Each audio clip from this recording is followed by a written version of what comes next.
to Sleepover Cinema, where we analyze the TV shows that created the collective unconscious of those who have strong opinions on Lena Dunham. I'm Hannah Leach, a writer, musician, audio producer, and a voice of a generation. And I'm Audrey Leach, director, editor, producer, and Ray Plashansky skeptic. We are the sister duo also known as Tuping Productions, and we haven't stopped thinking about these shows since we first saw them.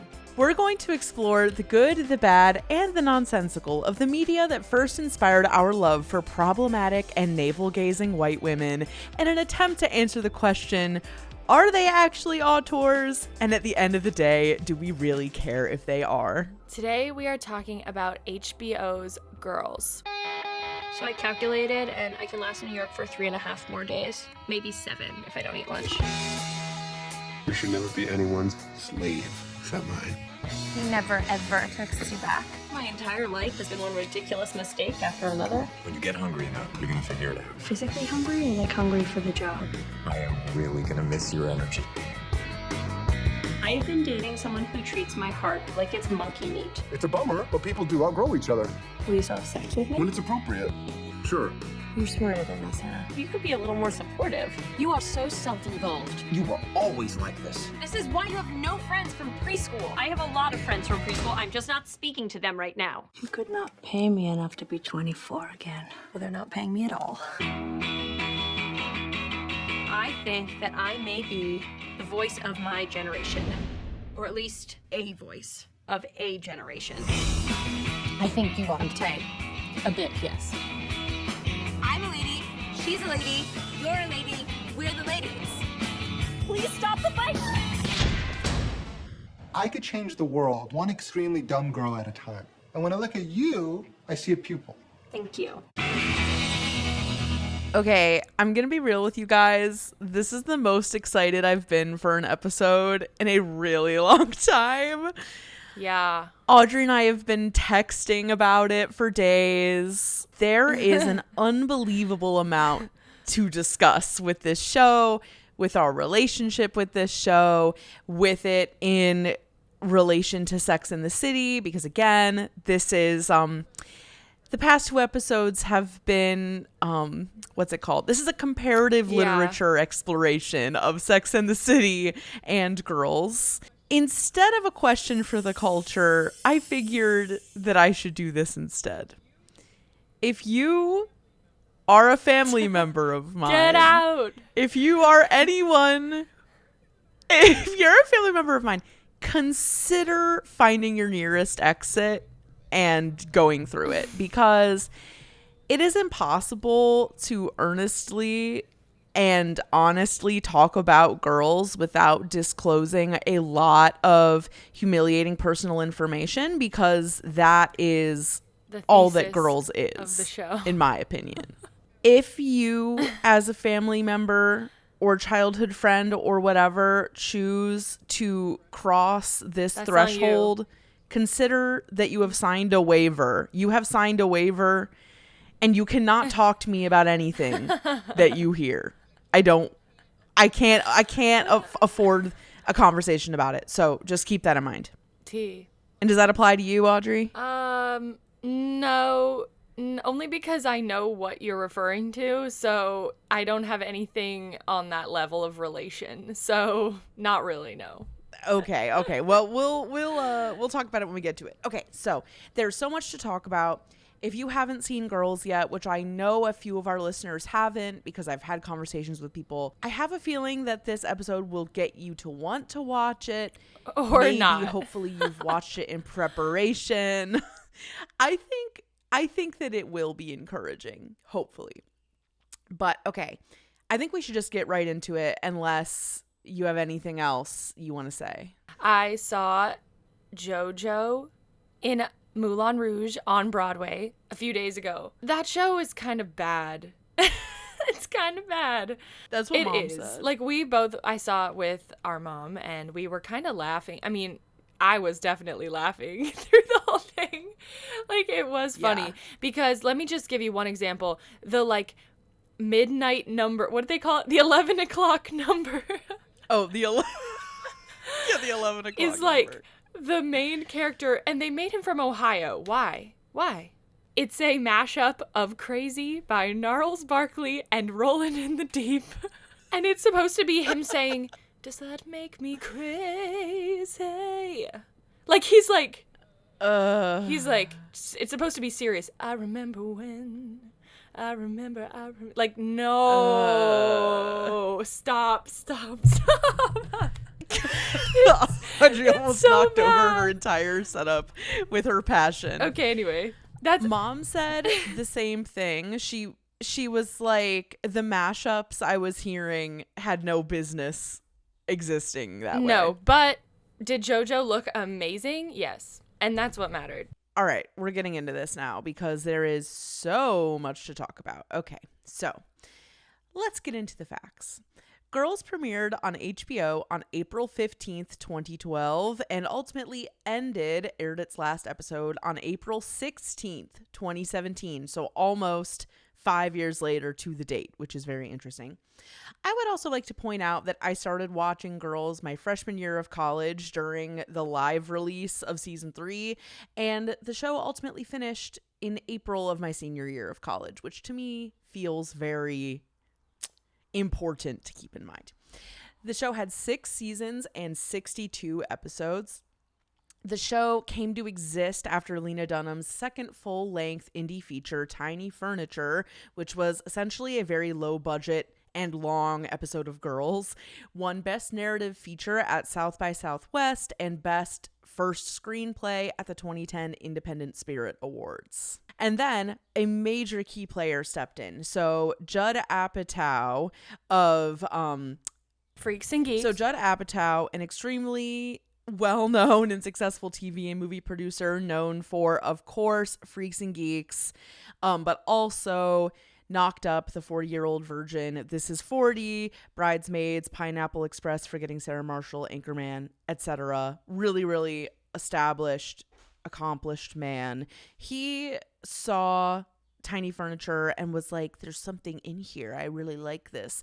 And ultimately really was a champion for Lena through and through, which God knows she needed. Of course, there was a lot of controversy around the origins of this show, which we'll get to later when we get to the breakdown of who Lena Dunham is and why people have issues with her. How much time you got? Damn. I tried to streamline it. We'll see how it goes. But Audrey, would you like to read this synopsis? The Rotten Tomatoes synopsis. An aspiring writer and her 3 friends, all in their early 20s, together try to make sense of what life has in store for them after living in New York for 2 years. They're not sure what they want or who they want it from, and the picture isn't getting any clearer. Hannah thinks she has what it takes to be a successful writer, if only she would write something.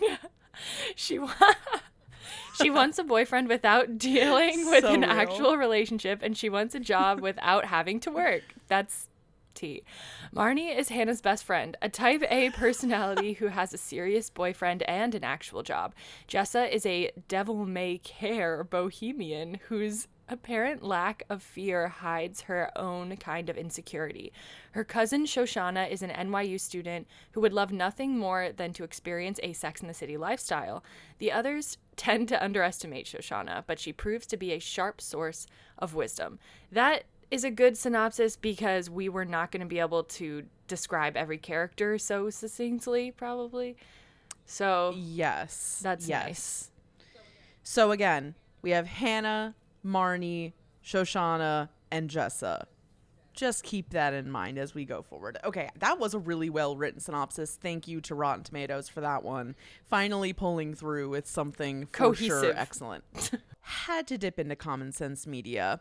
They rated this show appropriate for ages 18 plus. And here's what they said. Parents need to know that Girls wins points for taking an honest approach to the comedies and tragedies of the life of a particular type of 20-something woman. But the fact that it doesn't shy away from graphic bedroom or living room rendezvous, has plenty of drinking and some drug use, and is marked by frequent salty language, it makes it problematic for teens. Grown-ups will relish creator-writer-star Lena Dunham's portrayal of a reluctantly independent college grad facing the harsh realities of life with her parents' abrupt decision to pull her lifestyle funding. The show also turns a critical eye to the women's friendships as well as their extracurricular relationships, both good and bad, with men.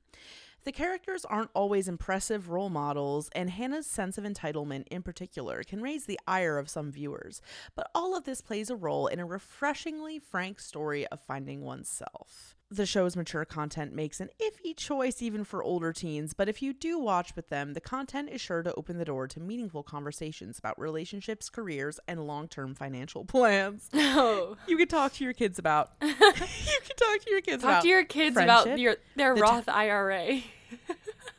Literally, like about getting their investments in line. You can talk to your kids about friendship, the tone of the series compared to Sex and the City, and sex, for which they say, sex is a frequent plot point in this show, so talk with your teens about the messages the content sends. Do any of the physical relationships seem healthy? No. Any of them. Do the characters' self-images relate to their willingness to engage in casual or unsatisfying sex? Does a person need a romantic relationship to feel complete? All right, so the cast of girls, these are the people that just keep coming up in every season. So we've got Allison Williams as Marnie Michaels. She's now known for Get Out, the weird NBC Live Peter Pan. That made me so deeply uncomfortable. I really can't. And Megan, the 2022, that was this year, or wait, it's 2023. What year is it? It was 2023. It was this year, 2023. She's really made her way back into the cultural consciousness, and I'm happy about that personally. Jemima Kirk as Jessa Johansson. I did not know that was the last name. She's known for being in Girls, being aloof. She is Lena Dunham's in real life best friend. They were friends as kids. I did see her on the street the other day. Not to put her on blast. She lives in Cobble Hill in Brooklyn. She had like a clothing sale the other day, and Chloe Sevigny recently did that as well. I kind of feel like she saw Chloe Sevigny do that, and then she was like, I'm gonna do that too. She's also the sibling of Lola and Domino Kirk. Domino Kirk is the GF of Penn Badgley. That's just a fun fact. And then Lola Kirk has also been in lots of indie films like Mistress America with Greta Gerwig, stuff like that. So these sisters have an insane level of indie clout, and I don't know why. Adam Driver as Adam Sackler, he is now like one of the most famous and popular movie stars in the world. He's done so many films since Girls. He's Kylo Ren in Star Wars. He was the angry man in Marriage Story, and he's just done a lot. But Girls was a great starting point for him. But he like his silence on Girls is like kind of funny to me now. Oh, absolutely. He has like a small role in Inside Llewyn Davis where he does this really goofy singing. Yep. Where it's kind of just talking.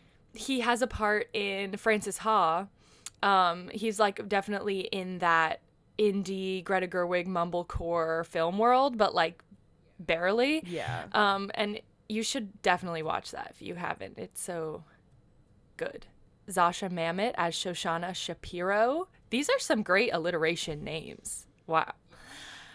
She's a very respectable woman, honestly.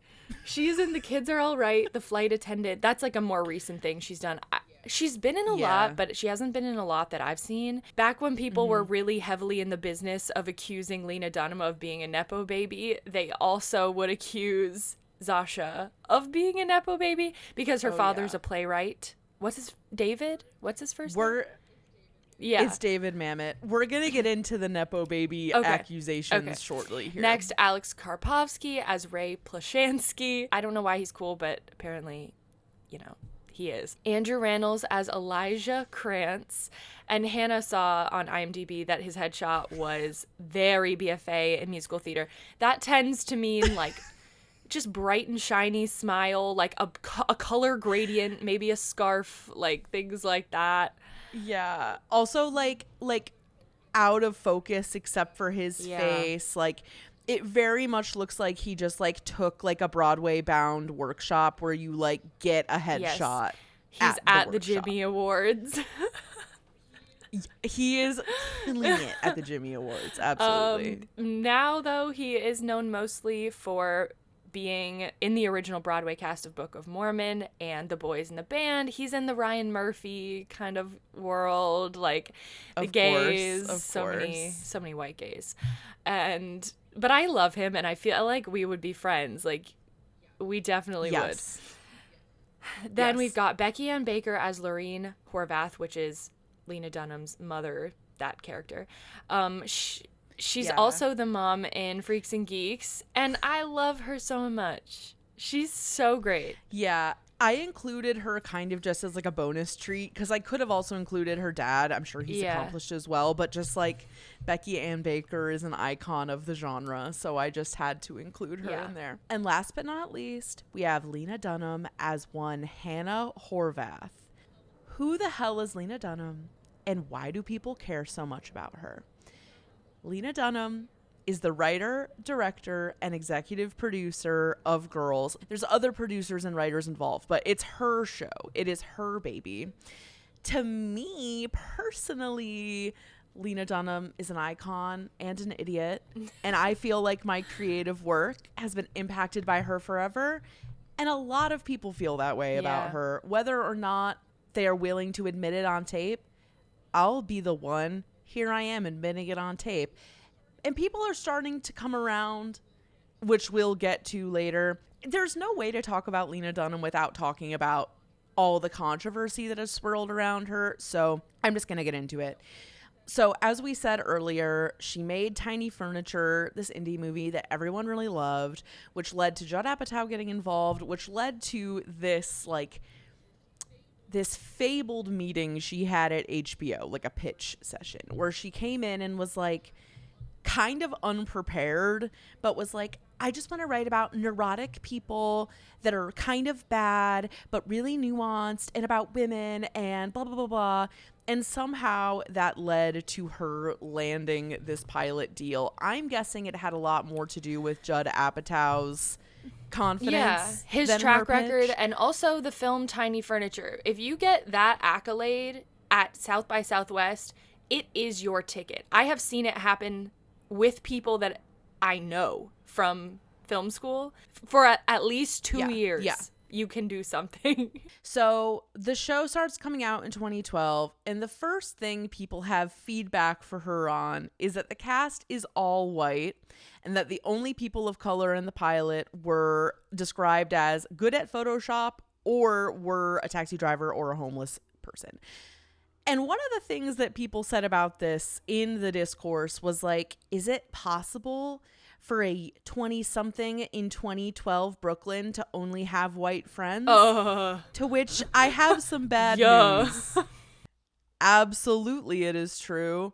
As for the race criticisms on the show, I totally heard those, and I was really happy that it opened up a dialogue about race on television, which is one we need to be having and need to continue having. And I tried to respond to it sensitively, and I heard people and they said, like, that doesn't reflect my New York. And as the show expanded, I tried to expand its world culturally. And I also I hope it started a conversation about the fact that what we need is more showrunners of color who are telling their own stories. I'm half Jewish and half WASP, and I wrote 2 Jews and 2 WASPs, and that's what I knew how to do when I started the show when I was 23. And so, but I was grateful that it engendered some kind of dialogue on this super important topic. Here's the thing with this episode in general. There's a lot of harsh truths contained in Girls, and we're not going to pretend like they aren't real or there as white women. Of course it's possible to be a white person in Brooklyn with only white friends, and it's probably only gotten worse over the past 10 years. I think so. Yeah, I actually do. Yeah. I'm sure there will be a point in this episode where, especially in the second half, we are comparing to Sex and the City, but that's one of the clear comparisons. Yeah. Okay, so then we get into the nepotism allegations with this show. To me, they are such a fucking joke, because why are we acting like most Hollywood people aren't benefiting from nepotism. Now it's like a joke to be like, they're my favorite Nepo baby. Like, hello? So, okay, I'm just going to walk you through why people thought there was nepotism at play. So Allison Williams, who played Marnie, she's the daughter of Brian Williams, the news anchor. Then we have Zasha Mamet, who Audrey said earlier is the daughter of the extremely famous playwright David Mamet. And then we have Lena herself, even in the most scathing articles, can only be described as being the daughter of an artist, Laurie Simmons. Yeah. And then lastly, we have Jemima Kirk, who they describe her as being the daughter of drummer Simon Kirk of the band Bad Company. Have you ever heard of Bad Company? No.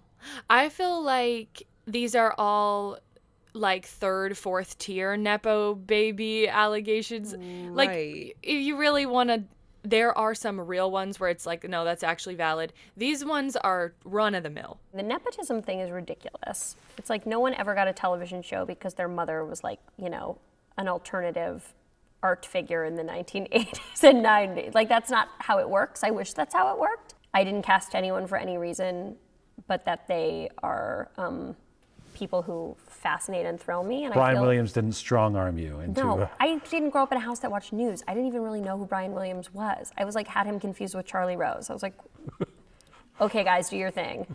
I thought Zasha's name was Josiah Mamay. I like didn't even realize. And I'm not, I mean, I respect David Mamet's work thoroughly, but I wasn't like, gotta get a Mamet in this show. Jemima's my best friend from, you know, 6th grade. And I think also, not to be the girl who cried misogyny every day, but people are always looking for reasons why women are successful. They're like, oh, it couldn't just be that those girls were talented and got a part in a TV show. There's got to be 7 other reasons. It's the same thing as, oh, she was fucking the producer. It's like, it's just a way that people talk about female success. So that one I've never allowed to trouble me. I don't know why people are so like against recognizing the fact that artist parents tend to produce artist children. Like, it makes sense that like they would be in the same similar fields. Yeah. And another immediate backlash that Lena received is that she is very naked on girls, and that was very controversial.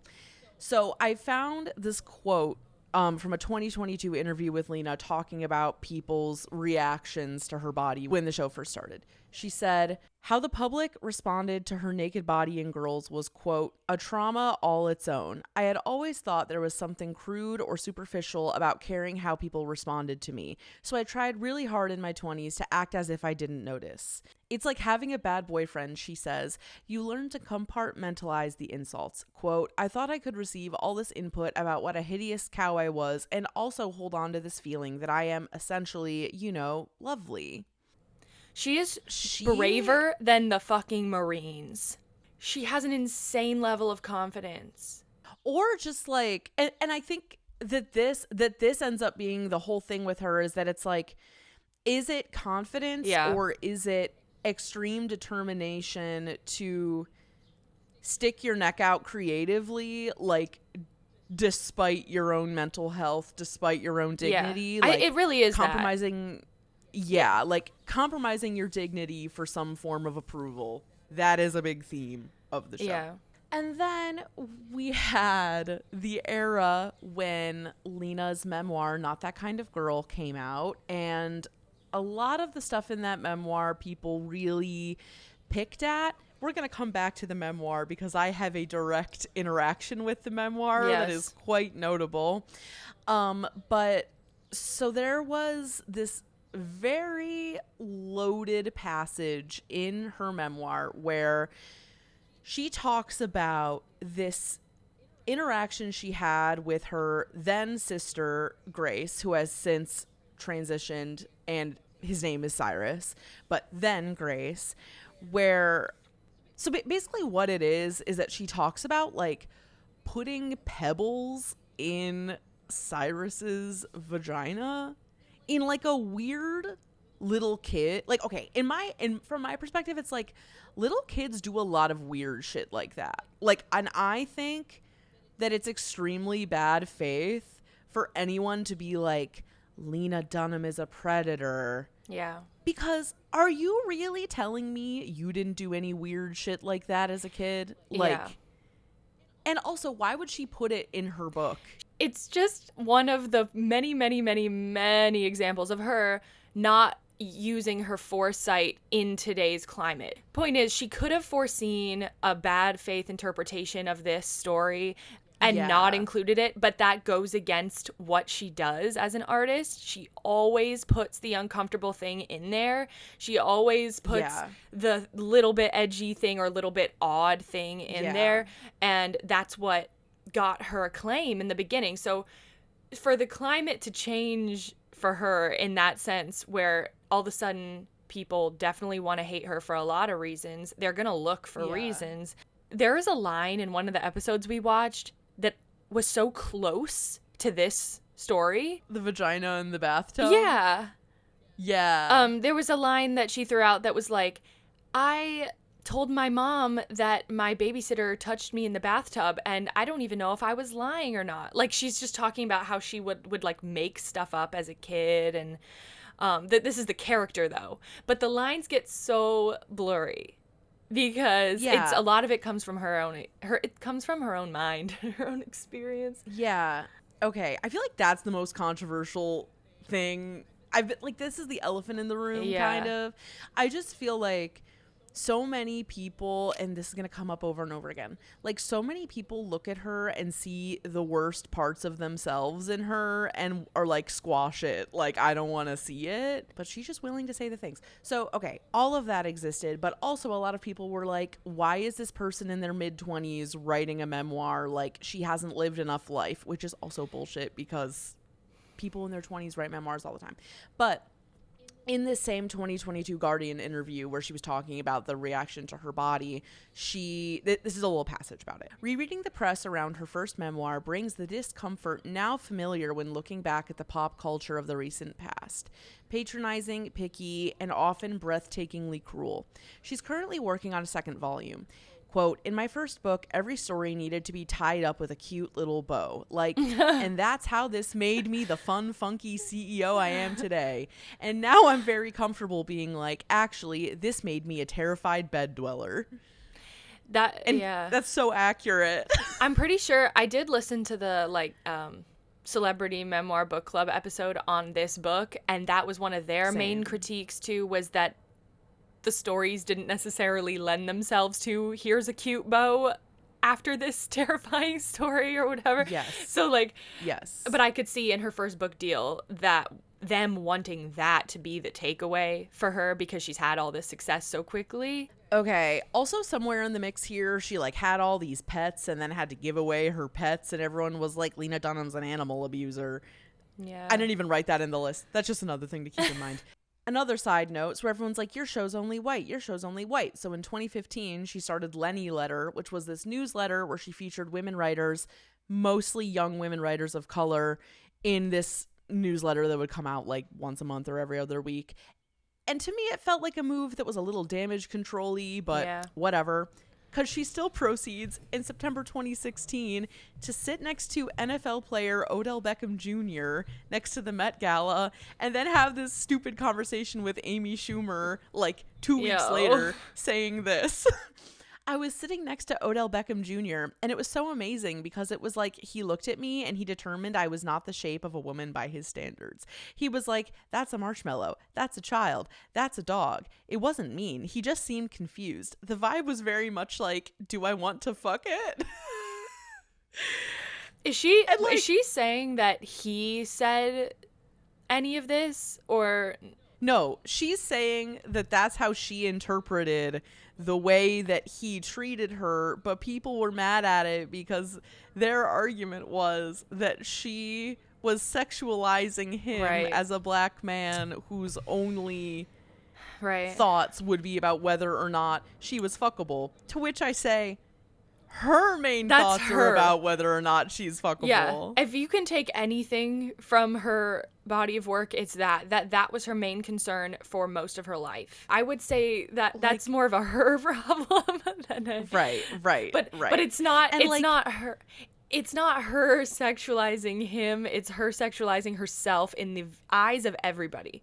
She literally will look at anybody and be like, do they want to get with me or no? That's it. Oh, God. And just like to act like this in the deep think piece era. God, that's brave. It's so bad. It's so bad. Okay, there's just a couple more incidents here. This one is a classic. This one, when I heard it, I was like, this one was crazy. Did she really just say that? Because I've always consumed like basically everything she has to offer. Because, are you surprised? So, in December 2016, Lena Dunham had this podcast called Women of the Hour, and she did this episode interviewing like abortion workers or like women that had abortions. I don't remember exactly what happened, but she said, she was like wrapping up the episode, and she was like, even though I've never had an abortion, after talking to these women, I wish I had. Yeah. And I remember hearing her say that and being like, what? Okay. Like, and I knew it was, and it was before like the drama had broke, and I just heard it and was like, girl, that is just a stupid thing to say. So she did that and then had to be like, I apologize. That was insensitive.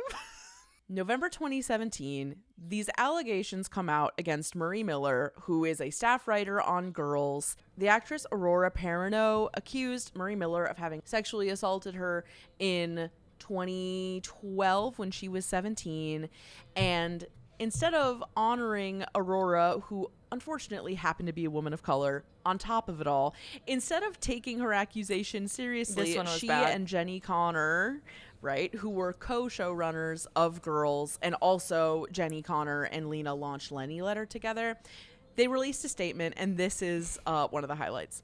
While our first instinct is to listen to every woman's story, our insider knowledge of Marie's situation makes us confident that, sadly, this accusation is one of the 3% of assault cases that are misreported every year. Why did they say that? I think that what was happening is that people were like, speak to this, to this. And then they were like, this is a good thing to say. Which, are you surprised? No. Not really. But anyway, directly or indirectly, Jenny Connor and Lena Dunham pretty abruptly cut off their creative partnership after this. Yeah. And they also had to shut down Lenny Letter because their friendship was like the foundation of Lenny Letter. So there's that. And then just a little side note is that, as you can see, the lineup of apologies and the frequency of apologies inspired this Twitter account called Lena Dunham Apologizes, where it's like AI generated apologies, like fake apologies. Audrey, would you like to read 3 examples of this? Yes. Okay. So we've got Lena Dunham apologizes in a commissioned piece by Banksy for repeatedly saying how much she loved Hamas on Jennifer Lawrence's podcast about dips. Okay, great. Lena Dunham apologizes for misunderstanding the Time's Up movement by arriving at the Golden Globes in blackface. And finally, Lena Dunham apologizes in a song featuring Pitbull for dressing as Pocahontas at a Dia de los Muertos party.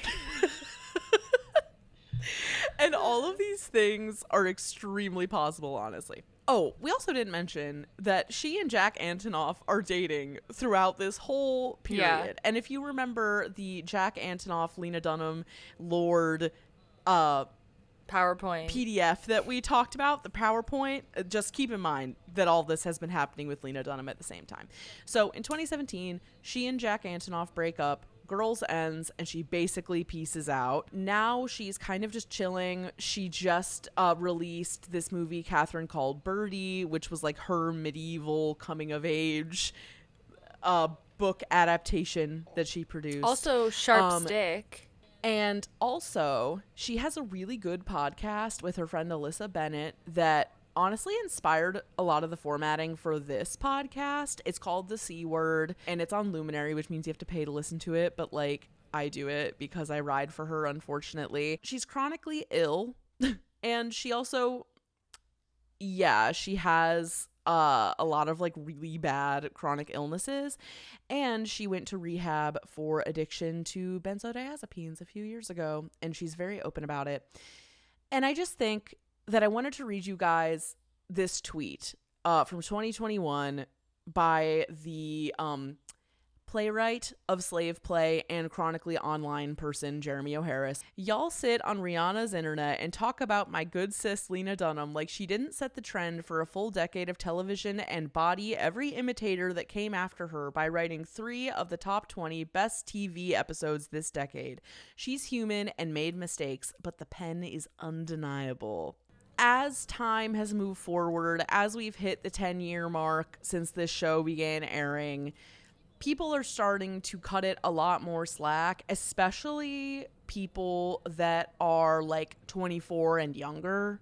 Like people that were not the target demographic when it came out are enjoying it and taking it for what it is a lot more, or people our age who didn't watch it when it came out are now watching it and are like, oh, this is a sleigh. Yeah. Bringing in a Sex and the City moment for cultural context. So right before the show came out, obviously Lena was doing press, and this is a little excerpt from this Hollywood Reporter article from 2012. The title of the article was, Lena Dunham says HBO's Girls isn't Sex and the City. And here's a couple little passages. Gossip Girl was teens duking it out on the Upper East Side, and Sex and the City was women who figured out work and friends and now want to nail family life. There was this whole in-between space that hadn't really been addressed. Also, I don't agree that it's about nailing family life. They hadn't figured out work and friends, but that's a separate conversation. I mean, I guess they did a little bit more. Like, a little bit more. Apatow said he was drawn to Dunham's imagination after seeing Furniture, as in tiny furniture, and said Dunham has many tales to tell that stem from her own embarrassing experiences, while Dunham said Girls would provide men with a unique window into the psyche of women. Which that's valid, I guess. Is valid and accurate. What are our memories and personal associations with Girls and Lena Dunham? My first exposure to Lena Dunham was probably in 2012. 2011 or 2012, and it was at Aaron and Julia's house, and their dad, Uncle Paul, we were like eating dinner or something, and he was like, you gotta watch this movie Tiny Furniture. I really feel like you'd like it. It reminds me of you, kind of, which is such a crazy thing to say to your niece. He's a tastemaker. He is a tastemaker. He knows. It's true. He knows. He does know. And so that was the first time I had heard of her. And then I think that I watched the movie probably the summer between senior year of high school and college, probably around there. And it definitely made an impact on me. I will say that. I watched it too. I'm sure. And I will say her getting like fucked in the concrete tube. What a moment. And I will just say from the very beginning, between Tiny Furniture and the first season of Girls, I always felt so aggressively, almost eerily represented by Lena Dunham and just her work, her character. Literally what happens most of the time is like you were into something and then I just kind of like somehow adapted it also, like adopted it, not adapted it. I adapted it into a staged musical. So I definitely did watch Tiny Furniture like when I was probably like 15 or something. For the most part, my viewing of Lena Dunham's work from 2012 till literally maybe even through college, I loved it and I felt the feelings and all that, but I didn't feel particularly like this was real life. Like I didn't really understand that there were people that lived like this. Once I started hitting the years that are the same, it's like the same age that they are in the show, which is like 23 to 27, maybe somewhere in that range. Then I was like, when I rewatched it, I was like, oh, yeah, this is what it's like, you know? Yeah. Like before that, I was always just kind of like, wow, what a quirky group of weirdos. And then yeah, it started to make a lot more sense. In terms of like real events, things that happened, I went to the like Times, the like New York Times talk in 2017, right before the last season started. And it was at Skirball. And the fact that we lived on the same block as Enchantments, Yes. That felt very mystical. Enchantments is a witch store, and we had an apartment on the same block as the store, and Hannah's character goes to Enchantments in the last season. Does she go ever before that? No, I don't think so. Yeah, I don't think so. And when Audrey says on the same block, it was like 2 numbers Yeah, down. it was like right next to our door, basically. So that felt kind of magical. My last one is that my friend Nikta lived above Grumpy's, which is the cafe that Ray works at and that Hannah also works at in Greenpoint. And every time I'd go to her apartment, I was just like, this is too girlsian for me. Like, it was so girlsian. And like, I would go to that cafe. They did like reorient it, so like the inside doesn't look exactly the same anymore. But that was also a big part of like my friendships, like in a sense, because Nikta loves girls, my friend JJ loves girls. So like, it was just all, we would talk about it. So in loose chronological order, I think one important thing to keep in mind, at least from my perspective, is that I started college at NYU in the dramatic writing department in the fall of 2013. And the dramatic writing department is like playwrights, aspiring comedy writers, and like film bros. The worst grouping. Literally like actual hell. I would never, I mean, I don't know. I think if I did it now in like late 20s, it would be way different. 10 years ago, it was like just horrible. I've talked about that before. Just like everyone kind of had like a girly that they loved, especially other women. Because keep in mind, this was the era of like Amy Schumer, Mindy Kaling, Tina Lena Fey. Dunham, Tina Fey, Amy Poehler, like all of that. It wasn't like, it didn't feel dated yet. Like it was very much like cutting edge for the time. So Lena Dunham was my girl, and people didn't like her even then. Like none of my roommates liked her. No one really liked her other than like me. But in this one class, this is so NYU, we like watched the pilot and like got the script of the pilot and had to like analyze what made it good in my craft of dramatic writing class. And then the next year in my TV writing class, we had to write a spec script, which was like any current day TV show that's running. You would write like a hypothetical script for that show. And I guess, I don't know if it works this way now, but at least back in the day, that's how you could like, yeah. Now it's like, do you have a quippy Twitter? Come write for our TV show. Yeah. Oh, we all know that shit's a mess. WGA on strike. Right.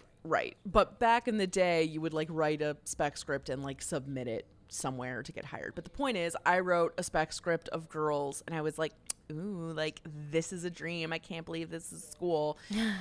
So that was happening. Wait, do you have it? And then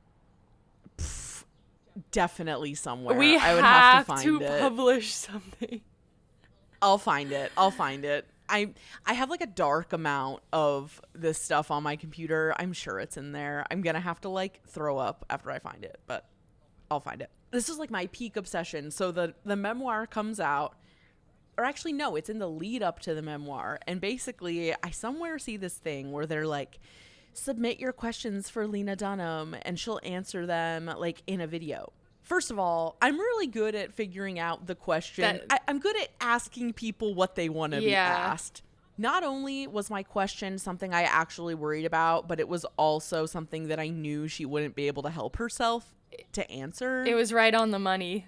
I wasn't yet being bullied for being overly autobiographical in my writing at school yet, but I was like 3 months away from being bullied about it. So I remember I was sitting in the NYU library and I got this email that was like, Lena, I answered your question with like a hyperlink to the video.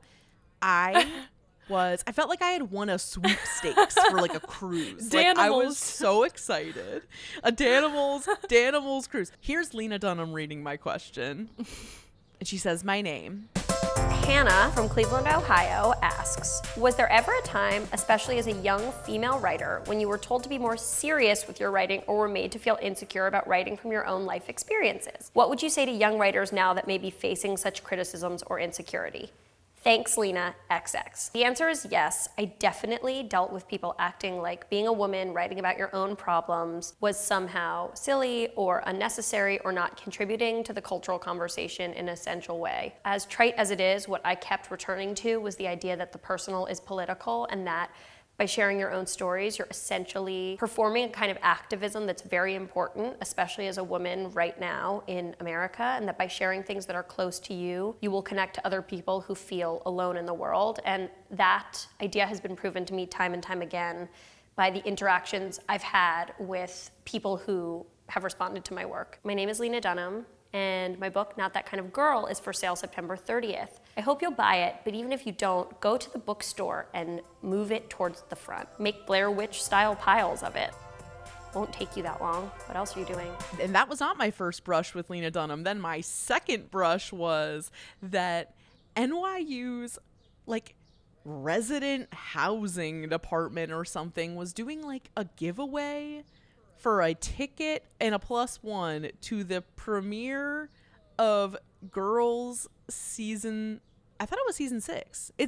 Was it? Oh, no. I think it might have been 4. I don't know. It might have been 4. So all you had to do is like make a compelling Instagram post basically about like why you wanted to be the one chosen. So of course, once again, I know what to do. I know how to give the people what they want. I won, of course. But unfortunately, we were on a family vacation to LA at the time. It was like winter break of sophomore year of college, I think.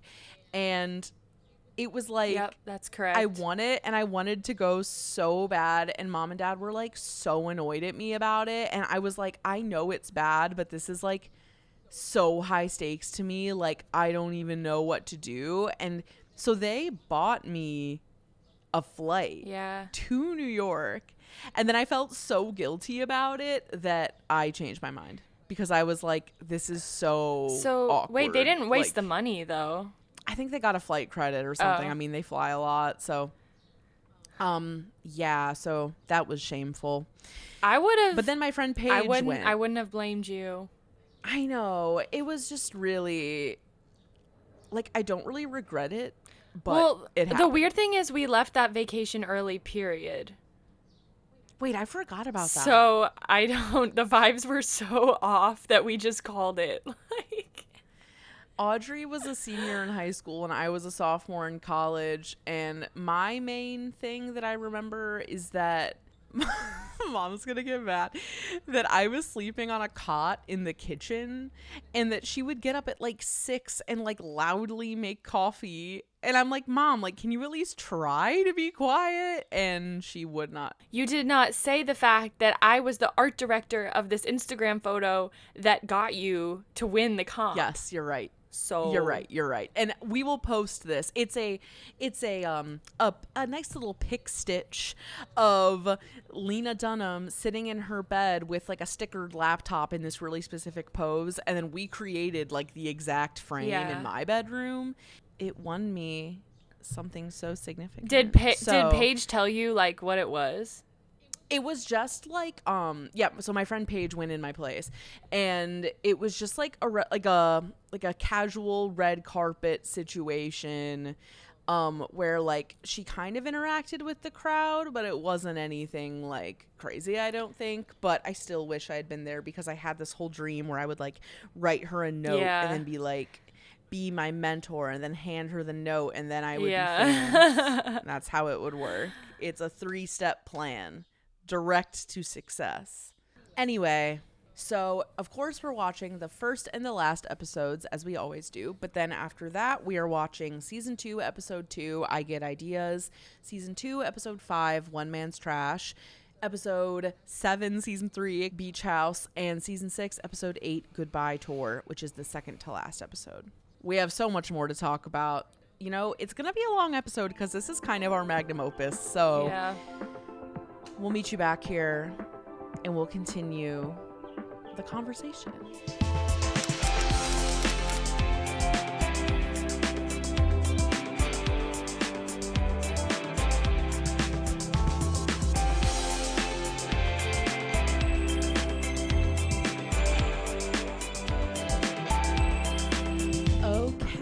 Welcome back, girlies. It's time to talk about Girls, HBO's culture-defining, love to hate, hate to love comedy drama of our generation.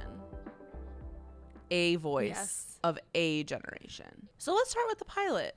So immediately right off the bat, as soon as you meet Shoshana, she's got this giant ass Sex and the City poster, and you can see that the comparison to that show is like very much in the DNA of this one. It's kind of saying this is the new Sex and the City, but not actually. Like, it's actually the exact opposite. So it's showing it in a complete different way, but Shoshana immediately is like asking Jessa who is her cousin, which I honestly to this day just don't buy. I don't see them as cousins. It doesn't make sense. I don't think they should be cousins. It feels like a huge missed opportunity to not have like a family reunion. A family episode. Yeah. Yeah. And it doesn't make sense because in like season 5, I think, or 4, they have the one where Jessa visits her dad. And it's like, you know, maybe that's the other side of the family. But I don't buy that they're cousins. It's weird to me. Yeah. Anyway, she's like, are you a Samantha? Are you a Carrie? And Jess is like, I've never seen that. I've never seen that show. Like, yeah. It's just funny. Okay, I thought this might be a good topic point for us. So, okay, the whole premise of the show is her parents, or of the pilot, is that her parents are cutting her off. She's 2 years out of college. They've been funding her groovy lifestyle for 2 years, and Hannah has an unpaid internship, which is so classic, like to this day, but also at the time. And she's like, she's basically like, you can't cut me off. And they're like, well, we're going to. Yeah. But she's at the internship and she decides to get up and tell her like supervisor that she can no longer afford to work for free. Well, the guy is like, he says something about being hungry. And she goes, do you mean like physically hungry or like hungry for the job? And like, that is perfect to me. Yeah. You and I both had a fair amount of New York City internships, and it is like very much that energy of like, do we have any rights whatsoever? Like, are we just like floating around like for no reason? Like half the time at internships, you're just sitting there on some like outdated ass computer, like making a spreadsheet for like some random ass ideas that will never be used for anything. And it's just like, well, why am I here? Or the worst is when it was required internship, so you're paying for the credits. Oh, I never did that. That was for dramatic writing. You had to do that. I will say, in terms of lines that are just great. See, this is okay, and this is my overarching statement about this show, is that when I watched it the first time, I was like, I know it's supposed to be a comedy, but it feels like too real to life to really hit as a comedy for me. But in the opening scene where the parents decide to cut her off and she goes, this feels very arbitrary. Like, that is just so funny to me. So one thing I noticed in the pilot is that Ray's character is so different than what he becomes. Yeah. Like, so I feel like kind of they probably didn't know if Ray would be a show regular or not, but the way that he's involved in the pilot is so not Ray-like. Like, he like brings a girl to their little like dinner party or whatever, and they're both just so like stupid and like kind of vapid, and that's just, now Ray can get that way with Shoshana, but that's not his like resting state. So I thought that was interesting. I think that the pilot does a good job in showing an example of a girl who's like grossed out. This is Marnie. She's like grossed out by her like too nice boyfriend. Like that is something that doesn't get much airtime because it's something that most women want to not feel. Like, it's like it wouldn't feel good to not like your boyfriend because he's too good to you. Like, that's not something that people want to think about. Yeah, absolutely. I feel like I have not yet I've never experienced, I mean, obviously personally I've never experienced that, but like I've never seen that in the wild. But I also don't have a lot of straight couples that I hang around.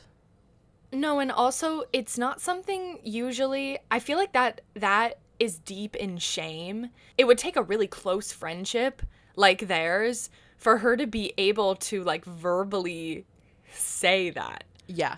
For her to be like, it feels like my gross uncle putting a hand on my leg. Like, that's crazy. I know. And then she changes her tune so much too. Yeah, because she also doesn't want to be abandoned.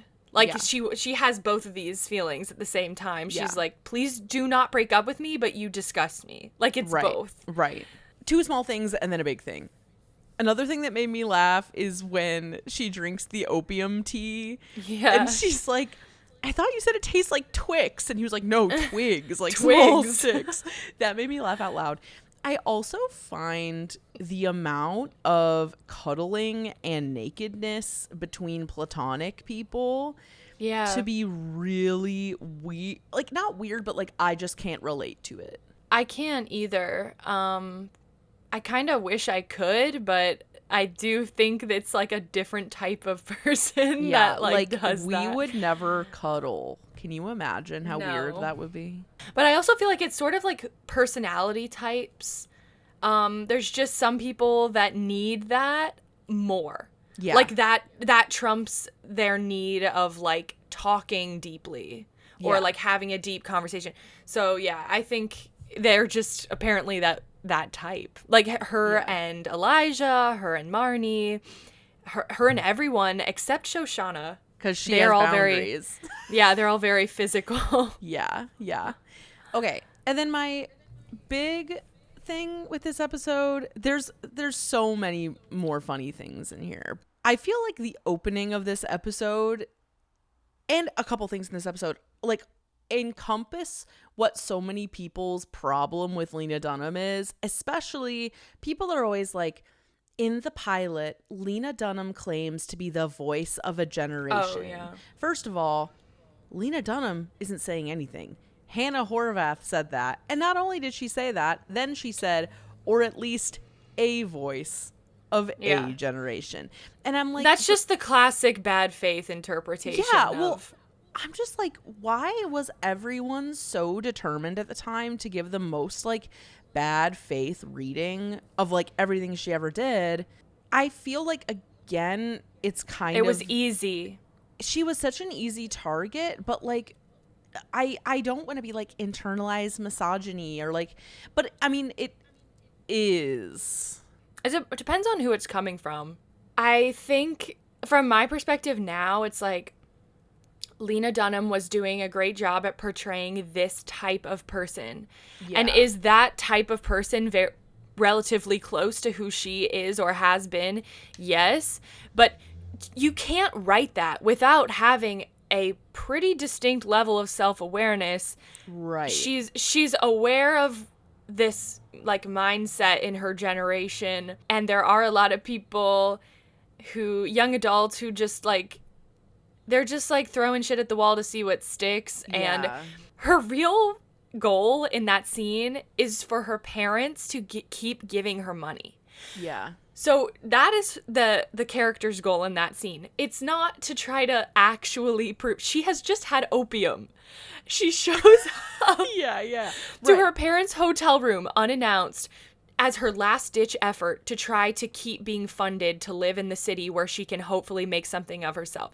That is what is going on. Yeah. So people are taking that scene out of context like she is dead sober, it is noon, and she has approached her parents. Right. That's not what it is. Also, I just want to say that the way that they like immediately address her like quote unquote fatness, and like with the tattoo thing with Adam. Well, that kind of the way that she phrased that reminded me of you a little bit. What did she say again? Because she's like, it was sort of a reclamation, like reclaiming the shape, reclaiming your shape or whatever. I was like, oh, that is kind of similar to your philosophy. Yeah. She was like, it was a very riot girl idea. Like, I'm reclaiming my shape. Yeah. Yeah, I mean, I don't think I'm the only person who feels that way, though, in terms of tattoos. A lot of people feel that way. Oh. Also, we can't not mention how this pilot comes blazing out of the gate with the most awkward sex imaginable. And that is one of the core things between Sex and the City and Girls, which is that in Sex and the City, sex is empowerment, and in Girls, it is humiliation, pretty concretely.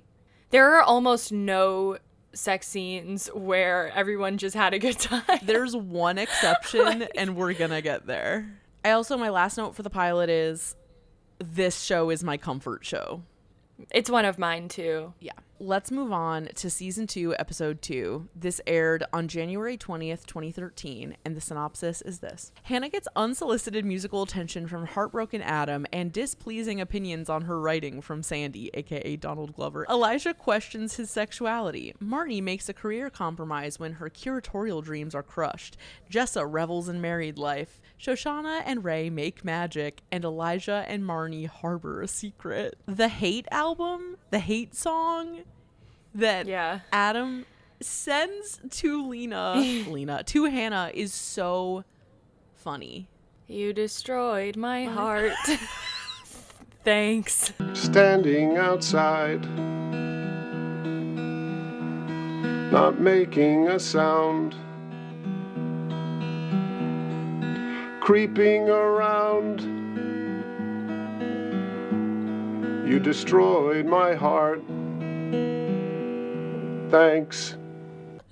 It's like the photo booth quality of it is so good too. Like, he probably actually recorded that on photo booth and then just sent it to them. They did well on this show. They were pretty good about screens and realism on the screens. Like, you can see her desktop. It's messy. There's a lot of folders.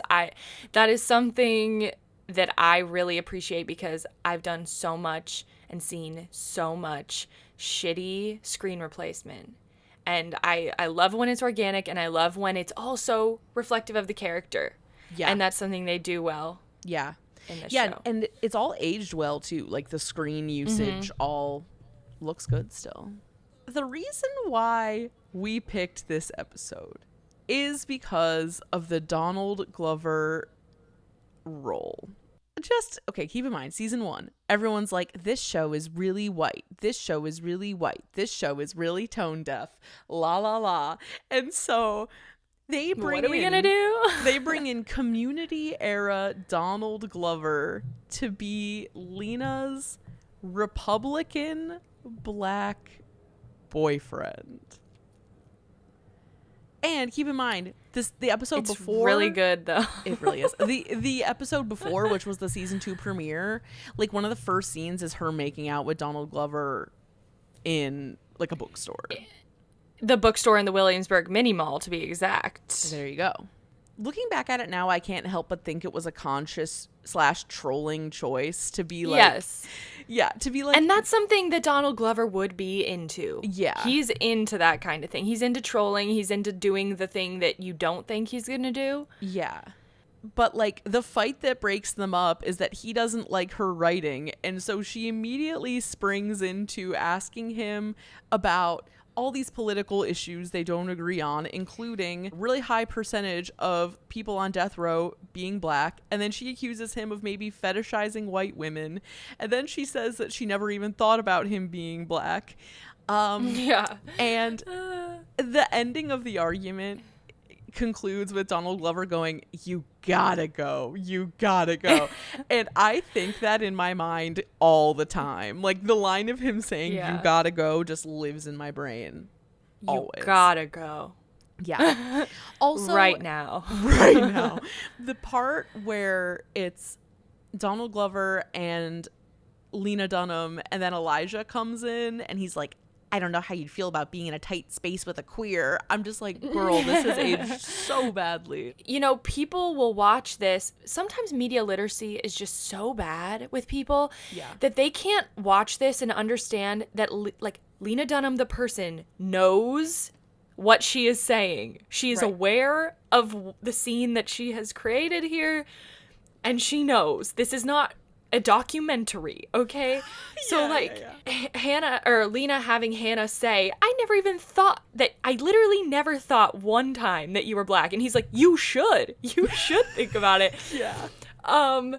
Is so honestly kind of ahead of its time in terms of it was reminding me of the black square debacle, the black Instagram square debacle of 2020, where every white person was just was panicking and was like, am I a bad person if I don't post the black square? So then all of a sudden it spread like wildfire. This is the most empty gesture of all time. Yeah.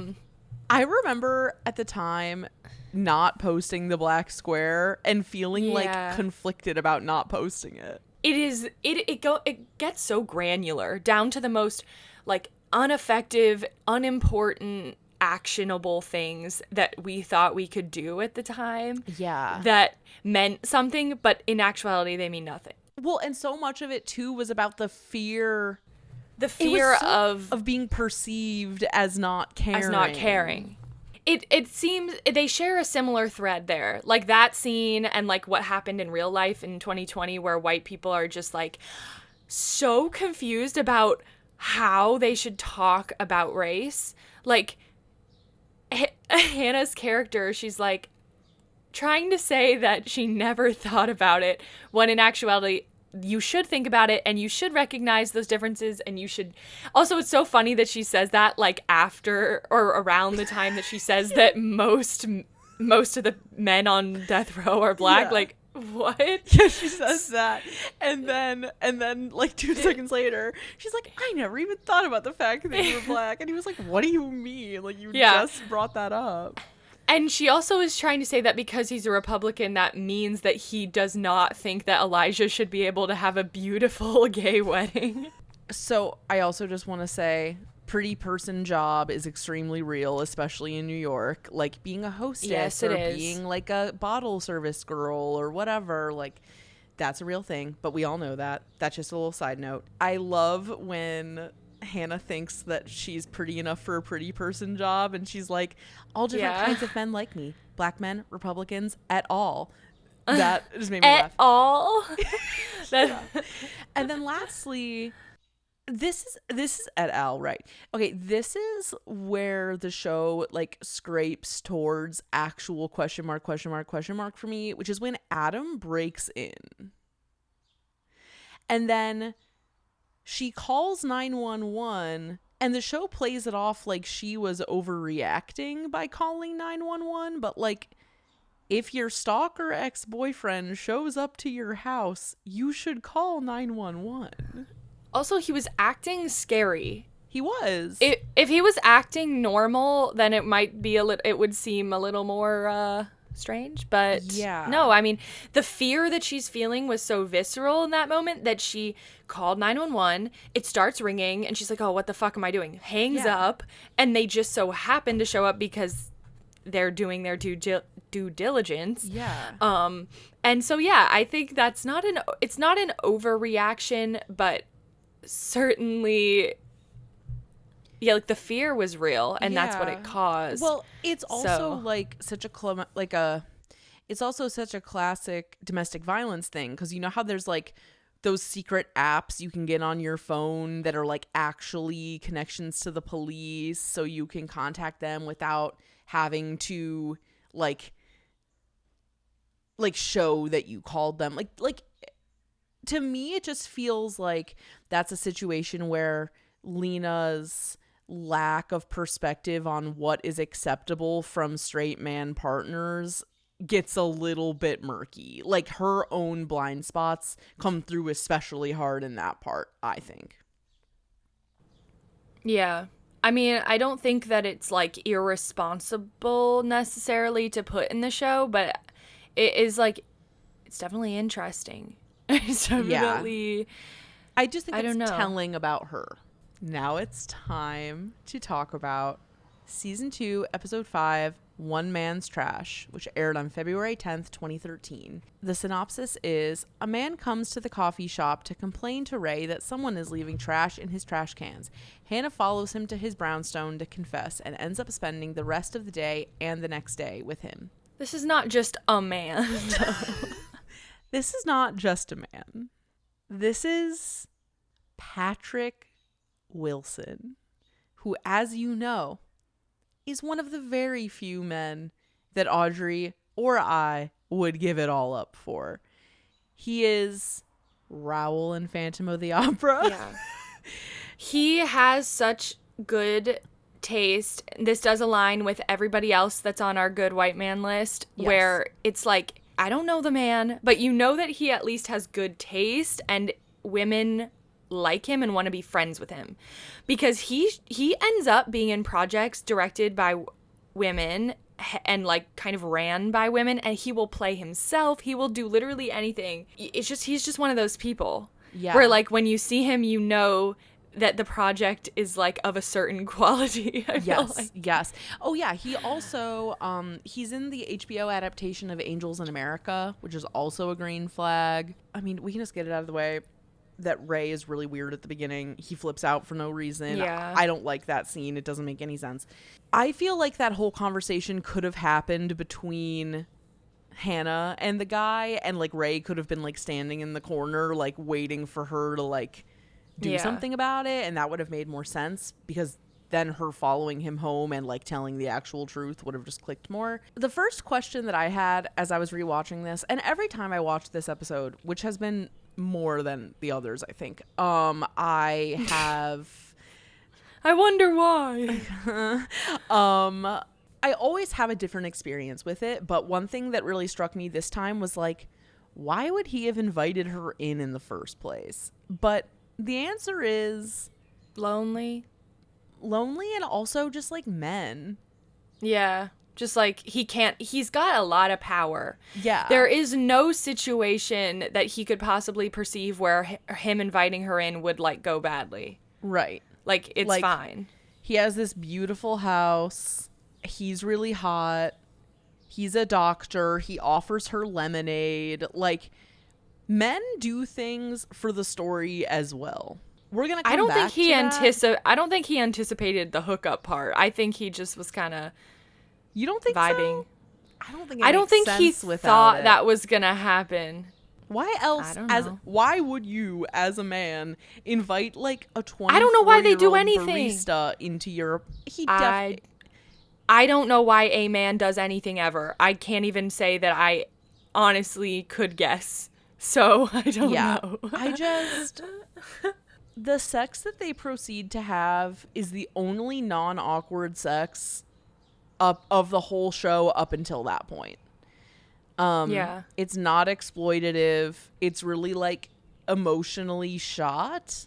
Like, it's very faces. Mm-hmm. It's not bodies, and which is kind of interesting if you think about that in like the context of the work. To me, the most important part of this episode is the end. I mean, it's sort of a rare one because it's like a kind of a capsule sort of episode, where she's isolated from everybody in her life, but by being treated well by this random ass doctor in his brownstone, she has the realization that she's actually not different than everybody else, and she too wants to be happy in her life. And that is something that keeps coming up. Like, I also feel this is something that young people in general kind of tend to feel, which is like, I can rough it and like I can go through. She's talking about how she like is willing to go through all these like rough experiences so that she can be like the orator of the rough experiences in her writing. And there's a lot of that sort of like self-victimization that goes on, I feel like, it's not actually victimization. I don't know what I should call it. But do you know what I mean? Yeah. Well, go on this journey with me. I feel like as a average white girl of like decent talent, average means, not a lot of trauma in like the in the way where there's that episode where her rival gets a book deal and she's like, her boyfriend died, she's so lucky. Tally Schiffman. Yeah, Tally Schiffman. Like like there is this impulse to do things for the story because you don't believe that you could ever be interesting or unique enough for anyone to listen to you unless you put yourself through these dangerous or compromising situations.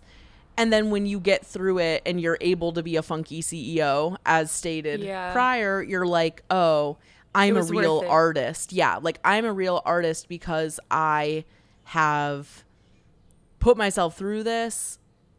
And it's such a specific type of like white girl to do that. And like I've been this girl so many times. Like that's why I'm speaking to it. Yeah, it's that grasping at straws. What can possibly on this planet make me distinguishable? Or like edgy, right. And and I feel like though there's also this really specific like desire that people have to see women like get thrown around a bit, like go through compromising things or like put themselves in these like edgy, dangerous situations, like sexually or drug wise or whatever, because it's like not like the good girl thing to do. Like to be a good woman is to be buttoned up and like not prudish, but I don't know, just like more discerning. Like to be an interesting male writer, you don't have to meet a weird woman off of Craigslist and like give her oral in the woods or something. Like you just don't have to do that. What would the male version of Lena Dunham look like, where it's like he's like constantly like humiliating himself? Like, I mean, I feel like that absolutely I don't know if exists. it's possible. With the social dynamics like that are in place, it's like kind of not possible to have. You can't be degrading yourself and trying to be powerful about it at the same time as a man, like in a patriarchy. Right. You can't. Whereas as a woman, it's like you can reclaim sexual humiliation to somehow be like, here's a badge of honor. Like, yeah. They can again, try. it always comes back to Lana. It's a similar thing. I don't know. I've had some realizations. This is verging into like murky water. Lana's work and like Lena's work has always spoken so much to me, and I never really understood like why that is, because I haven't had like particularly awful boyfriend situations. Like I've had 2 legit boyfriends and they've both been really like kind. Recently it clicked in my mind that all of my first sexual experiences were harassment based, like as a kid. From other kids or from like slightly older kids. And I think that kind of thing can really like mess up your wiring. And so I think reclaiming these like harassment situations kind of smacks like a band-aid on like the actual like pain or challenge of it all. And this is the thing that always hits different for me every time I watch it, is like the way that she has this extremely self-indulgent breakdown in front of this like hot doctor who's done nothing but be normal to her. It's like, can't you just play it cool until you're with your friend? Like, I remember when I watched it. But no, she can't. No, she can't because it's her. But when I watched it the first time, I was like really disappointed that she messed it up. But I felt for her more. But this time I was like, I would want you to get out of my house too. Like, yeah. Well, that's what I love about it. I'm glad she breaks down right there, because you see all of a sudden reality has hit for both of them. Like, he also is kind of realizing the gravity of the age difference here, and it's kind of like, she's a child. Like, she is. Like, she's not legally a child. Yeah. But mentally she's light years behind him. Right. And it's really interesting to see that play out, because like even in your 20s, women are so used to thinking that all men, no matter how old they are are idiots. Like, Yeah. a lot of women feel that way. So, and then again with the breakdown of her, so her being like, I want to differentiate myself. Like, or she's like, I want to take in all these experiences to maybe save someone. That is such bullshit to me, because you're not doing it to save anyone. Because I've been in this position. Ultimately, you are doing it for clout. You're doing it for, like, hoping for for respect. Yeah. That you've been through something, when you know that you've really kind of been through nothing, but you want to be validated in the eyes of your peers. Yes. That is a very relatable place to come from. Totally. From our perspective. Yes. But I just know, like, there are lots of people that fall into that trap. Yeah. And, like, from my perspective, it's like, I just know that it ain't worth it. Like, it's not worth it. There are ways to make good art and ways to be interesting without putting yourself in danger and ultimately looking stupid all the time. Yeah. And it's just not good for you. No, it's not. And, like, I'm starting to get to the age where I am looking back at some of the decisions that I made in, like, my early 20s, like, that I did for, like, the Vine, if you will. And I'm just like, girl, that did not need to happen. I mean, if you know me, you already know what I'm going to say. But when I was like 19, I was like super insecure about like a lack of sexual experience. And so I had this like extremely ill-advised like fling with this like extremely like nasty 26-year-old waiter at this restaurant that I worked at. And like, he was like legitimately one of the stupidest people I've ever met in my life. Like, and it was not even in a way where you could like see the charm in it. It was just like, oh, he's like actually like problematically out of touch. Dumb. Like, and I look back at it now and I'm like, I do feel like that whole experience like changed the trajectory of my life, just in terms of not because of him, but just like getting rid of the self-consciousness or like that worry changed the trajectory of my life. Did it really have to happen that way? Maybe. I don't know. I mean, it's definitely not worth overanalyzing, because once it's done, it's done. It's done, right. And then there's just another example, and I don't regret this. So the whole like debate in this, like the fallout of this episode is that people were like, why would someone as hot as Patrick Wilson ever want to get with Lena Dunham? Like, it doesn't make any sense. Like, he would never do that. And of course, people are making it about the real people and not the characters.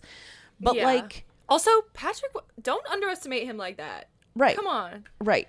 Oh, of Fucked course. up. Also, his wife tweeted after the episode and was like, that's funny because his wife is a size 10 with a muffin top and he does her just fine. And I'm like, size 10? That's not big. The random fling with a hot older man randomly that isn't a disgusting, grody individual. I've also been there, and I recommend it as long as you don't get murdered. And the murder potential was high. The murder potential was very high, I do have to say. Patrick Wilson in this episode, aka Joshua, is a reasonable and grown-up man.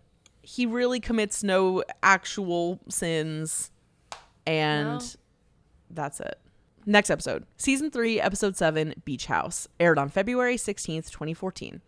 Marnie invites the girls to her mother's friend's beach house for the weekend. While there, Hannah runs into Elijah, and the girls learn a lot about themselves through each other. Since I do somewhat live the girls' lifestyle in that a lot of my friends live in Greenpoint, I'm in Williamsburg, a lot of the show films around here, the beach house weekend dynamic is familiar to me. One thing I loved, this is kind of random, but one line that I loved that they say, that Hannah says, is that she thinks Spring Breakers was a beautiful blend of art and commerce. I know. That's a good one. And when I was rewatching this episode, I forgot the reason why her and Elijah were fighting. But then when I remembered, I was like, oh, yeah, that actually is a real reason to be mad. Elijah hooks up with Marnie in a moment of weakness, I would say. And they don't really... Or like drunkenness. Yeah, like they don't actually like fully hook up. It's sort of like a failed hookup, but like it does sort of happen. when Hannah finds out, she's understandably really mad at them but it is kind of complicated. Yeah. Because you would hope that she could kind of just understand that was not real. Yeah. And that it kind of doesn't matter. But I guess the fact that they hid it from her is like what really makes her mad. Yeah. Because it makes it seem like it was more meaningful than it was. Yeah. When in actuality, I mean, I'd be scared of Hannah too in that situation. Like, yeah.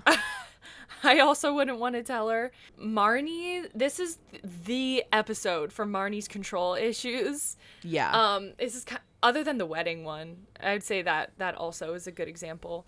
We all have that friend who wants the trip to go a certain way and they just cannot let it go. Like, It's like, this is the plan. We're doing this, but it never ends up the way that you think it's going to. Like, you can only plan so much. Yeah. There's a part of me, I guess we didn't ask the question, like, who are you? Which of the girls are you? But there is definitely a part of my soul that is Marnie, but I just don't let it come out. You know what I mean? Like, rarely do I let it materialize. But like that control feeling, or like wishing that everything went differently than it did, it being actually kind of low stakes. Like, it didn't actually matter how the trip went. She wants emotional bonding so bad that she is willing to piss off everybody in an attempt to try to get it, when that is the last thing she should be doing. Right. Like, if you want emotional bonding with your friends, you gotta put your shit to the side. Yeah. And be willing to engage with them where they're at. I love Lena Dunham for being so naked in this episode. It's so funny. Like, her trying to go to the store in the bikini. Like, it's just so important culturally. Yeah, it's so good. Yeah. I think that I know you felt this a lot. Maybe I haven't felt it as much, but like the dread of a social event. Yeah. Like, you definitely feel that strongly. Like, when she's actually having a talk with Marnie and they're like drinking wine and they're kind of drunk and and Hannah's like, she's like, to be honest, this is the last place I wanted to be right now. Yeah. And then they show the reverse on Marnie and she's like hurt by that. Like, it's she just lets it out of her mouth though. Like, damn. The expectation of bonding, the expectation of we're going to have it out, like, we're going to be better after this. Like, that is way too much pressure to put on a trip, but it's something that we're kind of programmed to do, I think. Like, this trip is going to mean something. This is the moment where Shosh finally breaks and starts saying the shit that needs to be said. Yeah. And because I did notice in this rewatch that she says almost nothing the entire episode. And then at the end, she's like, why don't we talk about the fact that you're a narcissist? Yeah. And that you suck and blah, blah, blah. And it's so funny. Yeah. But the kind of the final note of that argument is Hannah saying, you need to lower your expectations of me then. Yeah. And Marnie says, I can't lower them any further. Yeah. And then Hannah says, I really miss my boyfriend who expects nothing and so I give him everything. I felt that in my soul. It's so funny. The fight is epic. We all know that. It's herstory. I feel like and also the choreography is like a fun, cute moment. The thing is, they clearly had a lot of fun shooting the episode, even though it's so dramatic. Season 6, Episode 8, Goodbye Tour. April 9th, 2017. After an important meeting, Hannah reaches out to friends for advice, but has trouble reaching, it just says Marnie here, but it's reaching anyone, really. No, she says reaching Marnie because, like, she keeps calling her and she's not picking up. Oh, it's just Marnie that she calls? Yeah. Okay, I already forgot that. Well, there's a lot of content here, so. Okay. What I want to say is the fact that she's in crisis and the only people that are there for her are her gay dad and Elijah is a red flag. Like, okay, so she chooses to have this baby, and it seems like it's kind of for no reason. Miranda. That's a Miranda move. That is a Miranda move. And my question is, like, do you think she does it because it's something or someone that like can't leave her. Yeah, I think that's a part of it. I think that it was something also just for the sake of the show, they needed something that could push her character to a new level that they could end with. Yeah. And giving her a dream job was like not enough. I don't think that would mean anything to them, like necessarily. Like, I don't think I would care about that. Do I think a baby was the right option? Not necessarily. I don't think it was. But it definitely takes the character to a new place that we would not have been able to see at the end of this show. Because what they do here is like the Ryan Murphy method also of second to last episode is what you would think the show finale would be. And then the actual show finale is a bit of a time skip. Yeah. So you can see into the future a little bit. And we also were talking about the fact that Lena Dunham, the person, can't have children. And I'm not sure when exactly she found that out, but we were talking about she might have had an inkling because she's had a lot of like reproductive health issues. Yeah. My understanding as a scholar of Lena Dunham, unfortunately, is that she like was really looking forward to being a parent. Like that was a big part of her personality and like her goals in life. And then she had to get a hysterectomy due to endometriosis, I think. I think that it almost feels like when you watch her in these episodes, it's like she's test driving what it would be like to be pregnant and like visibly pregnant. And then to find out that she wanted to have kids so bad. And that once the show ended, I think she found out pretty quickly that she wouldn't be able to. I wonder what it's like for her to look back on this. Yeah, totally. Yeah. She probably like loves it in a way, like loves that it exists, like that in people's minds, like there's a version of her that had a baby. Yeah. Kind of interesting. Yeah. Also, people were pissed off that the baby's biracial. Okay. That's a thing. I wrote that down at the beginning. Okay, but that's for the finale. I wrote down Lena Dunham's brown baby, LOL. But before we get into the finale, honestly, the pregame finale, which is like Hannah finds out that Shoshana got engaged and is having this engagement party and it didn't invite Hannah. Of course, Shoshana is going to be like, we shouldn't be friends anymore because she's a straight shooter. But to me, the thing that is the highlight of the episode is when Jessa apologizes to Hannah for having hooked up with Adam and having dated Adam. Like, I think for me personally, it really made my heart pang because it is like so rare that you actually see like well fleshed out female friendship like repair on shows, like between adults. You don't really see that. Never. Literally and never. Especially knowing that they're friends in real life, it just felt like really real. It felt really real. It feels like, I think I even heard them maybe talk about this scene. I think I did. Where they're like, it kind of felt like saying sorry, like for real, saying sorry to each other. Because, I mean, being a part of this show is a huge thing to ask an in real life friend to be a part of something like this. And you know, they both are not the most rational of individuals. And you know, they did so much shit during the span of this show that probably was regrettable. And it also was the end of something.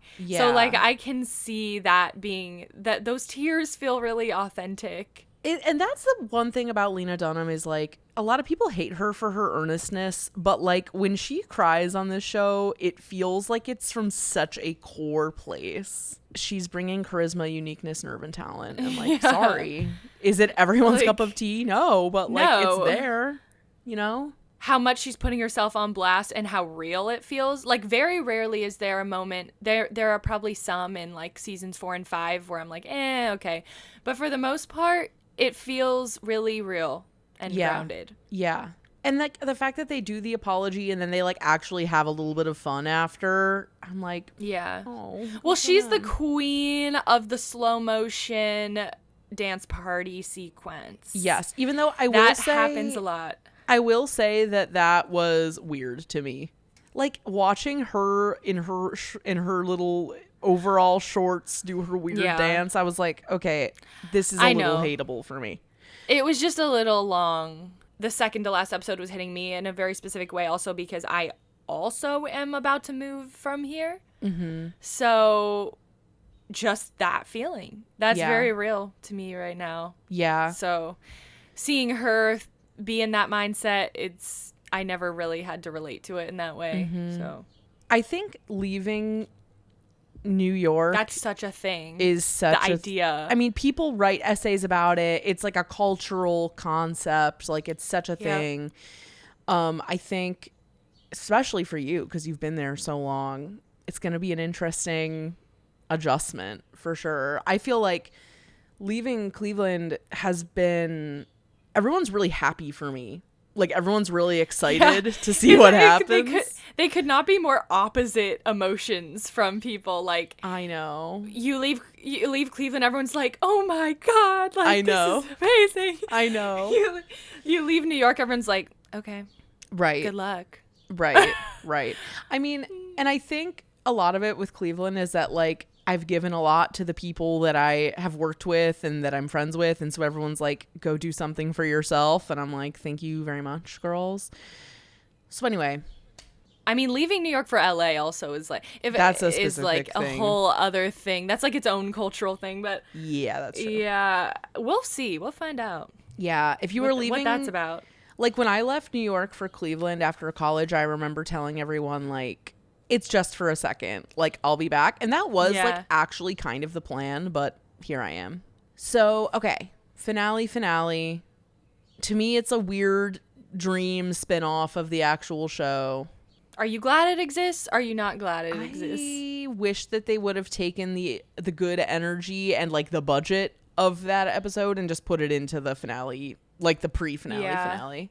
Yeah, because, okay, so they were trying to paint this picture that, yeah, it's not like when Hannah has a baby, she's going to be fixed. Like, she's going to be the same person, but now with a human to take care of. And Marnie has decided that, wait, that first scene of the very last episode? Yeah. Holy shit. So in this first scene, Hannah's still pregnant, and Marnie shows up, and she's like, I'm the last one. Elijah's gone. She's like, all the girls hate us, but I'm here and I won and I love you the most. So I'm gonna help you raise this baby. Yeah. And Hannah doesn't even want that. Like, she just kind of accepts it because she's there, and that in itself is so unfair. Like, just the most fucked dynamic going into raising a child. Yeah. So then you get the little girls intro, which is a combination of every girls intro they've ever had, which was cool. And then you smash cut, the baby is born. And I think that skipping the birth is kind of wild, but also shows tend to do that now because we've seen a lot of births in media. And you can't really show them anyway, so why do it? So immediately we're in this house, like, upstate or something, right? Yeah.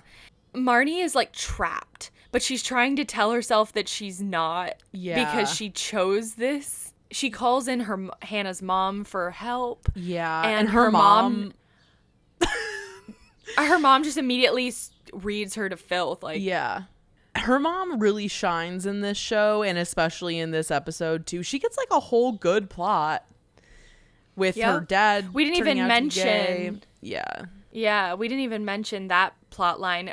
Hannah's dad comes out, like, halfway through the show. He ends up being with a guy that he met on gay.com. Her mom goes through, like, a midlife crisis, and it's so fucking real. It really is. Yeah. I can't wait to get to those seasons in my rewatch because I haven't seen them in so long. Yeah. I also just, like, can never really get past Lena Dunham's brown baby. It's so stupid. Yeah. It's kind of like the black square. Gotta point out the fact that Marnie's vaping at the doctor's office. I know, so funny. So good. So funny. Yeah. I love the idea that Marnie is vaping in general. Yeah. Yes. And because I know, like, my friend JJ, she's a self-identified Marnie in a lot of ways, and that's her, like, to a T. And Marnie, we didn't even mention, like, shout out to Marnie's musical performances. fast car. Maybe together we can get somewhere. Any place is better. Marnie, can you never stop? Got nothing to lose. Maybe we'll make something. Me, myself, I got nothing to prove. I'd love it if you'd stop singing, and so would Grover, who doesn't like it. I feel like you're both kidding, so I'm gonna keep going. Take Me or Leave Me from Rent. Yeah. Stronger. Bow in She the sings a lot. presence of greatness. Work it, make it, do it, makes us harder, better, faster, stronger. That don't kill me can only make me stronger. The line that really, really hit me from her mom in this episode is, you know who else is in emotional pain? Fucking everybody for their whole lives. Yeah. I think that actually feeds in well to this little conclusion that I have here, if we're good talking about the finale. There was this article that came out in April 2022. It was like a 10-year retrospective. It was from The Guardian, and the title of the article is Groundbreaking Brilliance or Offensive Display of White Privilege: The Furor Over Girls 10 Years On. And here are some little quotes from it. You aren't supposed to like these ladies, but you are supposed to see the worst parts of you in them. After years of only men being allowed to be flawed, churlish protagonists, Tony Soprano and Walter White spring to mind, having 4 girls in this realm felt revolutionary. Women got to be gross, unlikable, and miserable, and mean to each other. Something really integral to the reaction that came about from this show was just like the timing of it all. Like the Think Peace era, the end of the Obama era, all of that. And so they wrote this about that element. Given that Girls came at a precarious time for race relations, it aired 2 months after the murder of Trayvon Martin in February of that year, a tragedy that brought racial tensions in the U.S. into sharper focus, leading to an increase in people exploring how whiteness presented in all aspects of life. In that context, Girls felt to some like an unabashed display of white privilege that was too much to stomach. With the benefit of hindsight, there's also another question worth asking, and this is a hill I always die on, or I always think about this. Would it even have been a good idea for Dunham to write from a black or ethnic minority perspective? Some commentators think not. Of course when not. White, exactly, and this is the whole thing. It's like, as a white creator, it's like you're gonna be problematic either way, I guess. So it's for me, I would rather speak to experiences that I know for sure instead of trying to extrapolate, I guess. Yeah. Well, the frustration comes from all the black creators who exist, who are ready for an opportunity like this. Yeah. Who watch so many young, white people get that opportunity because right place, right time, because Nepo, because money, because whatever. So that anger can be directly projected onto that person, even when they feel as a singular individual that they do not represent the problem of this entire system. So, I understand why she ends up taking heat a lot, because she's also not wise in the way that she navigates a lot of it. As we all know, it truly is the people with the money that need to do the fixing of the system so that we can have a Lena Dunham and not feel that she is ruining shit for other people. Yeah. We need to be able to have the Lena Dunham, but we have everybody else. We have the black creators and creators from all over the world that make that experience just feel like one experience and not emblematic of any generation or any race or anything. Not the voice of our generation, but a voice of a generation. Absolutely. And also, one other thing that's just interesting to keep in mind is that there are characters of color on Girls, but they're only ever men. There's some one-off women, but they're not long-term. Recurring. And I feel like that speaks to her hesitance because she writes women with so much personal detail. Yeah. That she would never try to assert knowing the deep experience of a non-white woman, which I think is interesting. Which also leads to... I can think of the women when she goes to grad school, there are non-white women in the writers group. Yeah. But it does... actually, we didn't even talk about that part of the show, but it gets super meta in that part of the show too, because the classmates in her grad school writing group attack her for being too autobiographical. Like that literally happens. Oh God. Okay. In the I show. need to get to that part for sure. And then there's just like one last little thing that it fits really well with what Audrey was saying about we need more creators so this isn't being framed as the only experience. The article said, had the show been called White Girls, perhaps Dunham would have been able to control the narrative surrounding the show much sooner, and it's been imitated that these characters living extremely non-diverse lives in one of the world's most diverse cities was a deliberate way of making them seem dreadful. The last thing, Jesus Christ, is in terms of Sex and the City is revered as a historical milestone for women in TV. It's not everyone's favorite show, but it's very respected overall. And my question is, does Sex and the City get to exist mostly unbothered because it's so obviously aspirational?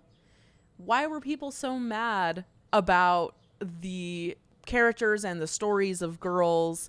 Is it because people outside of that demographic didn't understand what it's like to live that kind of life and were mad that it is that way? We've understood that people of all backgrounds love the show Sex and the City because it's like eating candy. That show is like, it's so fun, it's quippy, you know, for all of its downfalls and issues, at the end of the day, you're gonna be heavily entertained, and you're not really gonna be made, for the most part, you're not gonna be made uncomfortable a lot. Like, you're not gonna be made uncomfortable in every single episode. Right. Their bad moments are very bad, but for the most part, it's fluffy. Yeah. And Girls is not gonna give you that luxury. Hannah might be the emblem of the most annoying coworker, you know, something like that. Yeah. Like the most annoying white woman that you could like equate her with in your life.